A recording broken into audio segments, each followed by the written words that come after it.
Chapter 1. Thought and Character. The aphorism, "As a man thinketh in his heart, so is he," not only embraces the whole of a man's being, but is so comprehensive as to reach out to every condition and circumstance of his life. A man is literally what he thinks, his character being the complete sum of his thoughts. As the plant springs from, and could not be without, the seed, so every act of man springs from the hidden seeds of thought, and could not have appeared without them. This applies equally to those acts called spontaneous and unpremeditated, as to those which are deliberately executed. Act is the blossom of thought, and joy and suffering are its fruit. Thus does a man garner in the sweet and bitter fruitage of his own husbandry. Man is a growth by law, and not a creation by artifice, and cause and effect are as absolute and undeviating in the hidden realm of thought as in the world of visible and material things. A noble and godlike character is not a thing of favor or chance, but is the natural result of continued effort in right thinking, the effect of long-cherished association with godlike thoughts. An ignoble and bestial character, by the same process, is the result of the continued harboring of groveling thoughts. Man is made or unmade by himself. In the armory of thought, he forges the weapons by which he destroys himself. He also fashions the tools with which he builds for himself heavenly mansions of joy and strength and peace.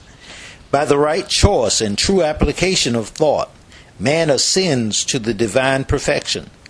By the abuse and wrong application of thoughts, he descends below the level of the beast. Between these two extremes are all the grades of character, and man is their maker and master. Of all the beautiful truths pertaining to the soul which have been restored and brought to light in this age, none is more gladdening or fruitful of divine promise and confidence than this, that man is the master of thought, the molder of character, and the maker and shaper of condition, environment, and destiny. As a being of power, intelligence, and love, and the Lord of his own thoughts, man holds key to every situation, and contains within himself that transforming and regenerative agency by which he may make himself what he wills. Man is always the master, even in his weakest and most abandoned state. But in his weak and degradation, he is a foolish master who misgoverns his household.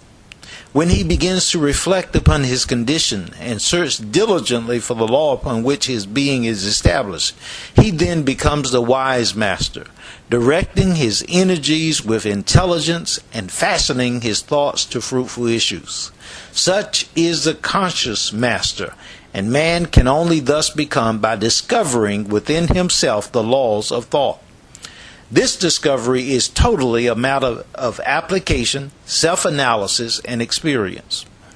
Only by much searching and mining are gold and diamonds obtained, and man can find every truth connected with his being if he will dig deep into the mind of his soul. That he is the maker of his character, the molder of his life, and the builder of his destiny, he may unerringly prove if he will watch, control, and alter his thoughts, tracing their effect upon himself, upon others, and upon his life and circumstances, linking cause and effect by patient practice and investigation, and utilizing his every experience, even the most trivial, everyday occurrences, as a means of obtaining that knowledge of himself which is understanding, wisdom, and power. In this direction is the law of absolute, that he that seeketh findeth, and to him that knocketh it shall be opened. For only by patient practice, and ceaseless importunity can a man enter the door of the temple of knowledge.